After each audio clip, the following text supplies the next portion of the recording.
अस्सलामुअलैकुम everyone, welcome back to my YouTube channel English language plus literature. आज की video के अंदर हम ब्रेंडन मार्टिन की बुक का चैप्टर नंबर 4 डिस्कस करने जा रहे हैं, जो कि है पार्ट ऑफ स्पीच। किसी भी लैंग्वेज के अंदर उसकी ग्रामर को अंडरस्टैंड करने के लिए पार्ट्स ऑफ स्पीच को अंडरस्टैंड करना बहुत ज़्यादा ज़रूरी होता है। तो पार्ट्स ऑफ स्पीच का बेसिक नॉलेज एटलीस्ट सब बच्चों के लिए जाना बहुत ज़रूरी है।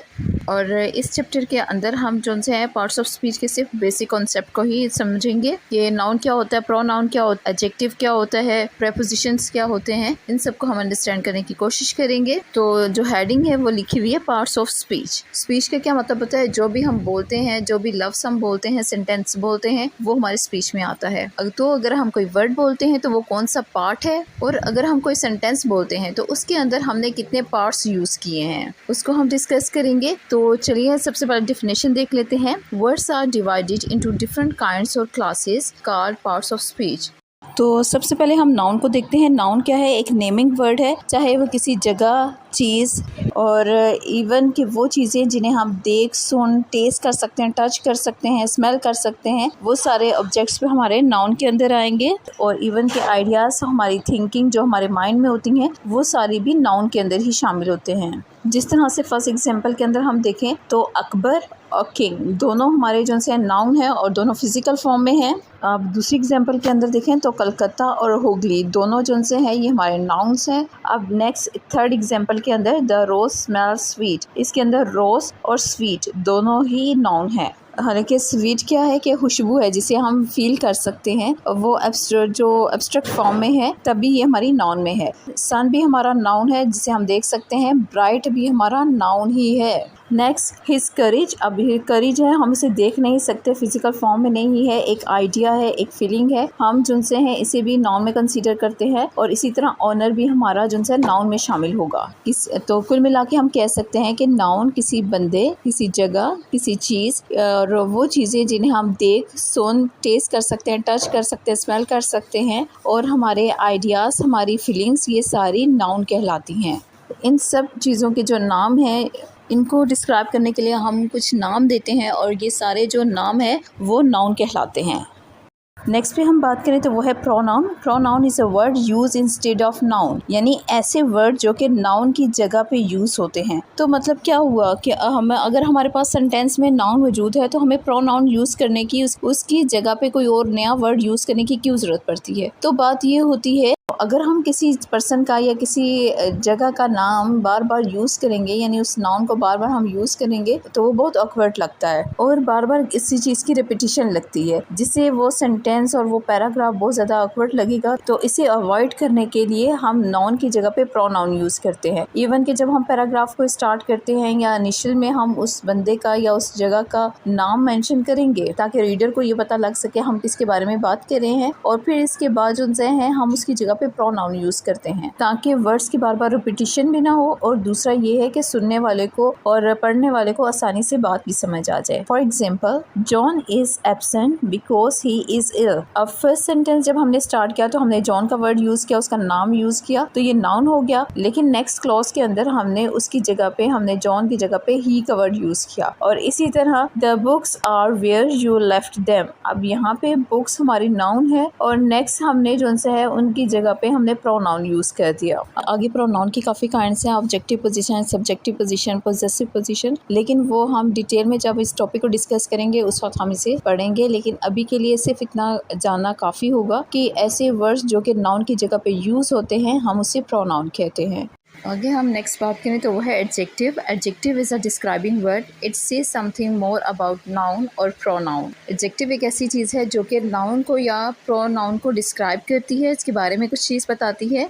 समटाइम एडजेक्टिव किसी नाउन की या प्रोनाउन की क्वालिटी बताती है। फॉर एग्जाम्पल, या टॉल एंड स्लिम गर्ल। अब यहाँ पे टॉल और स्लिम जो सी है वो एडजेक्टिव हैं जो कि नाउन की क्वालिटी यानी गर्ल की क्वालिटी बता रहे हैं। जिस तरह से मैं कहती हूँ बिग सिटी, बिग यहाँ पे एडजेक्टिव है जो कि नाउन की क्वालिटी यानी यानी सिटी की क्वालिटी बता रहा है, नाउन की क्वालिटी बता रहा है। इसी तरह जो एडजेक्टिव है वो क्वालिटीज़ ऑफ नंबर भी होते हैं। फॉर एग्जांपल 45 स्टूडेंट्स, अब 45 क्या है, एडजेक्टिव है जो कि नंबर्स बता रहे हैं कि स्टूडेंट्स के कितने नंबर हैं, नाउन कितनी तादाद में है 45। इसी तरह सम टाइम जो है डिमोन्स्ट्रेटिव एडजेक्टिव होते हैं, यानी अब जैसे मैं कहती हूँ दीस मैंगोस, अब यहाँ पे दीस जो सा है वो किसको बता रहे हैं, नाउन को बता रहे हैं, मैंगोस को बता रहे हैं, तो ये हमारा एडजेक्टिव है। अब एग्जाम्पल के अंदर भी हम इसे देखते हैं। He is a brave boy, अब ब्रेव यहाँ पे एडजेक्टिव है और जो नाउन को डिस्क्राइब कर रहा है यानी बॉय को डिस्क्राइब कर रहा है, there are 20 boys in this class. अब बॉयज़ यहाँ पे नाउन है और नाउन को क्या चीज़ बता रही है, एडजेक्टिव बता रहे हैं। कितने बॉयज़ हैं, 20 बॉयज़ हैं। एडजेक्टिव दरअसल डिस्क्रिप्टिव वर्ड्स होते हैं जो कि नाउन को या प्रोनाउन को डिस्क्राइब करते हैं। She is a beautiful girl, अब यहाँ पे जो गर्ल है वो नाउन है और ब्यूटीफुल एडजेक्टिव है जो कि नाउन को यानी गर्ल को डिस्क्राइब कर रहा है। He is a brave boy, अब ब्रेव जो से यहाँ पे एडजेक्टिव है और बॉय नाउन है, यानी ब्रेव जो से है वो बॉय को डिस्क्राइब कर रहा है, इसकी क्वालिटी बता रहा है।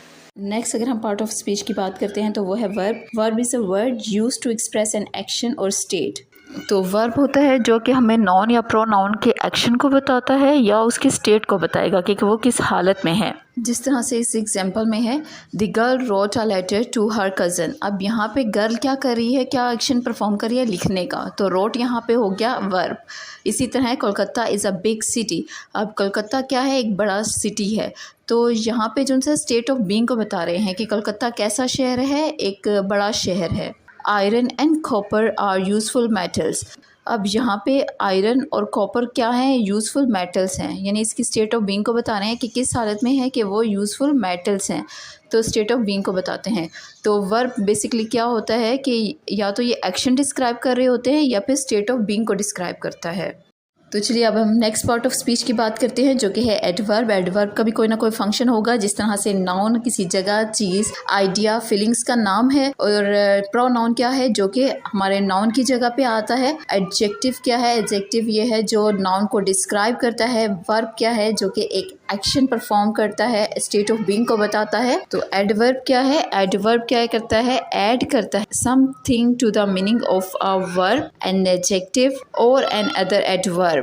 जिस तरह से एडजेक्टिव नाउन की क्वालिटीज़ बताता है और इसी तरह जो से है वो एडवर्ब किसी वर्ब की क्वालिटी बताएगा, किसी एडजेक्टिव की क्वालिटी बताएगा या फिर किसी दूसरे एडवर्ब की क्वालिटी बताएगा। For example the Nightingale sang melodiously। अब इस यहाँ पे देखा जाए तो नाइटिंगेल हमारा सब्जेक्टिव है, सब्जेक्ट है हमारा, नाउन है, संग वर्ब है और मेलोडियसली ये हमारा एडवर्ब है जो कि किसको मॉडिफाई कर रहा है, वर्ब को मॉडिफाई कर रहा है। अब सेकंड एग्जांपल के अंदर देखें, the Nightingale is a very melodious singer. अब यहाँ पे हम देखें तो नाइटिंगेल हमारा सब्जेक्टिव है, सब्जेक्ट है हमारा, तो ये नाउन है, इस वर्ब है, और इसके अलावा मेलोडियस सिंगर। अब यहाँ पे सिंगर जो है ये हमारा नाउन है, ठीक हो गया। अब नाउन को जो चीज़ डिस्क्राइब करती है वो क्या होता है, एडजेक्टिव।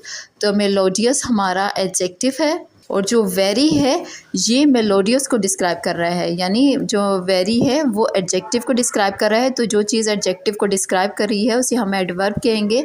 तो वेरी यहाँ पे हमारा एडवर्ब है जो कि मेलोडियस को डिस्क्राइब कर रहा है, यानी एडजेक्टिव को डिस्क्राइब कर रहा है। नेक्स्ट एग्जाम्पल है, the Nightingale sings quite melodiously. अब इस एग्जाम्पल के अंदर नाइटिंगेल हमारा सब्जेक्टिव है जो कि नाउन है, सिंग्स हमारा जो है वर्ब है, और वो किस तरह से गाता है, यानी हमारे वर्ब को डिस्क्राइब करने वाली चीज़ है वो है मेलोडियसली, ये हमारा एडवर्ब है। और इस एडवर्ब को एक और चीज़ डिस्क्राइब करी है, एक अदर एडवर्ब डिस्क्राइब करा है जो क्या है, क्वाइट। तो क्वाइट जो सा है ये हमारा एक एडवर्ब है जो कि एक दूसरे एडवर्ब यानी मेलोडियसली को डिस्क्राइब कर रहा है। और यहाँ पे हमने देखा कि किस तरह से एडवर्ब सम टाइम वर्ब को, सम टाइम एडजेक्टिव को और some time in other adverb को डिस्क्राइब करता है। नेक्स्ट अगर हम पार्ट ऑफ स्पीच में बात करें तो वो है कंजंक्शंस। और कंजंक्शंस क्या होते हैं, जो कि वर्ड्स को जोड़ते हैं या सेंटेंसेस को आपस में जोड़ते हैं। चलिए हम इसे एक एग्जांपल से देखते हैं। Ali and Haris are cousin. अब अली और हारिस दोनों नाउन है, दो वर्ड्स हैं, और इन दोनों को जोड़ने का काम किसने किया, कंजंक्शन ने, यानी एंड यहाँ पे क्या हुआ, कंजंक्शन हुआ जो कि इन दोनों वर्ड्स को आपस में जोड़ा है। इसी तरह हम नेक्स्ट सेंटेंस देखते हैं। अब हम देखते हैं कि किस तरह से कंजंक्शन सेंटेंसेस को जोड़ता है। I run fast but miss the train. अब यहाँ पे आई रन फास्ट एक क्लॉज हो गया, बट मिस द ट्रेन एक दूसरा क्लॉज हो गया। अब इन दोनों को जोड़ने का काम जो कर रहा है वो है बट। तो बट यहाँ पे हमारा कंजक्शन हुआ जो कि दो क्लॉजेस को आपस में जोड़ रहा है। अब हम पार्ट ऑफ स्पीच में इंटरजेक्शन की बात करते हैं। इंटरजेक्शन क्या होता है? ये एक्सप्रेस करता है स्ट्रॉन्ग और सडन फीलिंग्स को। और ये स्ट्रॉन्ग और सडन फीलिंग्स क्या होती हैं?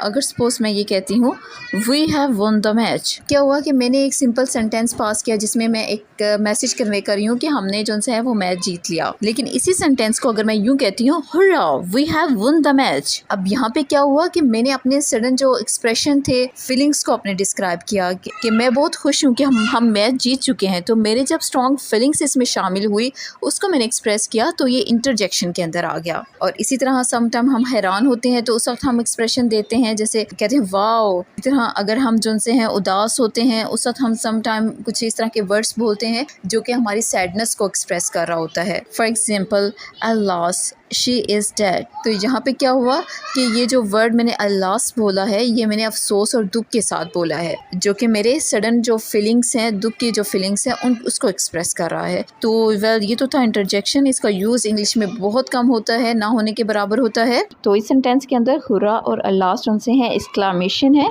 और इसके साथ हमेशा एक्सक्लामेशन मार्क यूज़ होता है। उप्स, अलाउ, हुर्रा, और ये और दूसरे बहुत से वर्ड से हैं वो इंटरजेक्शन है। तो नेक्स्ट अगर हम बात करें तो वह है प्रेपोजिशन। और प्रेपोजिशन क्या होता है? ये रिलेशन शोइंग वर्ड्स होते हैं और एक प्रेपोजिशन हमेशा अपने साथ एक ऑब्जेक्ट रखता है। और हम जानते हैं कि ऑब्जेक्ट हो या सब्जेक्ट हो ये हमेशा नाउन या प्रोनाउन होते हैं। तो कहने का मतलब ये हुआ कि जब भी प्रेपोजिशन यूज़ होगी तो प्रेपोजिशन के बाद आने वाला वर्ड हमेशा नाउन होगा या प्रोनाउन होगा। और ये क्यों यूज़ होते हैं? ताकि इस नाउन या प्रोनाउन का रिलेशनशिप दूसरी चीज़ के साथ बताने के लिए। चलिए हम इसे एग्जांपल से देखते हैं। There is a cow in the garden. अब यहाँ पे जो सा है काऊ हमारा सब्जेक्ट है और इन हमारी प्रेपोजिशन है और प्रेपोजिशन इन है। और हम जानते हैं कि हमेशा प्रेपोजिशन अपने साथ ऑब्जेक्ट रखता है। द गार्डन हमारा ऑब्जेक्ट है और ऑब्जेक्ट हो या सब्जेक्ट हो ये हमेशा नाउन या प्रोनाउन होते हैं। तो इस केस में ये नाउन है हमारे पास, तो ये प्रेपोजिशन का ऑब्जेक्ट हुआ। तो हम यहाँ पे कह सकते हैं कि यहाँ पे हम कह सकते हैं कि इनका यूज़ यहाँ पे जो काऊ का रिलेशनशिप है वो गार्डन के साथ बताने के लिए यूज़ हुआ है। और नेक्स्ट एग्जांपल में इसी तरह हम देखें the girl is found of music. अब ऑफ जो सा है हमारी प्रेपोजिशन है और प्रेपोजिशन के बाद हमेशा ऑब्जेक्ट आता है। और म्यूज़िक क्या है? ये ऑफ का ऑब्जेक्ट है और ऑब्जेक्ट हमेशा क्या होता है? नाउन या प्रोनाउन होता है। तो मीन्स के जो सा है तो म्यूज़िक जो सा है नाउन है जो कि किसका रिलेशनशिप बता रहा है? गर्ल का रिलेशनशिप म्यूज़िक के साथ बता रहा है कि वो क्या करती है कि वो म्यूज़िक के लिए प्यार रखती है, शौक़ रखती है। नेक्स्ट एग्जांपल हम इसकी देख लेते हैं। The fair little girl set under a tree. Under जो से वो प्रेपोजिशन है और प्रेपोजिशन के बाद हमेशा नाउन या प्रोनाउन आता है। आ ट्री जो से है वो प्रेपोजिशन का ऑब्जेक्ट हुआ जो कि नाउन या प्रोनाउन कहलाता है। और फिर ये रिलेशनशिप बताता है, आ ट्री का रिलेशनशिप गर्ल के साथ बताता है कि गर्ल किधर है? वो दरख्त के नीचे है। तो गर्ल का रिलेशनशिप ट्री के साथ बताने के लिए हमने प्रेपोजिशन का यूज़ किया। तो हम कह सकते हैं कि प्रेपोजिशन एक रिलेशन शो करने वाले वर्ड्स होते हैं और हमेशा प्रेपोजिशन के बाद ऑब्जेक्ट आता है जो कि हमेशा नाउन या प्रोनाउन होगा। तो इसका मतलब ये हुआ कि जब भी प्रेपोजिशन यूज़ होगी इसके बाद हमेशा नाउन या प्रोनाउन यूज़ होगा। तो ये तो थी आज की वीडियो जिसमें हमने रेंट एंड मार्टिन का चैप्टर नंबर 4 कंप्लीट किया है। एंड में ये इसकी कुछ एक्सरसाइज है जो आपने खुद सॉल्व करनी है और खुद सॉल्व करने के बाद अगर आप इसका आंसर देखना चाहते हैं तो डिस्क्रिप्शन बॉक्स में वो आंसर आपको मिल जाएंगे। तो यहाँ से आप देख सकते हैं कि आप कितने, तो यहाँ पे जाके आप अपने आंसर भी चेक कर सकते हैं। तो ये तो थी आज की वीडियो, उम्मीद है आपको पसंद आई होगी। मेरे चैनल पे इंग्लिश लैंग्वेज से रिलेटेड बहुत सी वीडियोस मौजूद हैं। तो अगर आपको वीडियो पसंद आती है तो प्लीज़ इसे लाइक ज़रूर कीजिएगा। और अगर आप लिटरेचर और लिंग्विस्टिक के स्टूडेंट हैं तब भी आप मेरी वीडियो को लाइक कर सकते हैं, चैनल को सब्सक्राइब कर सकते हैं। और मुझे दीजिए इजाज़त, मिलते हैं नेक्स्ट वीडियो में। तब तक अपना बहुत सा ख्याल रखिएगा।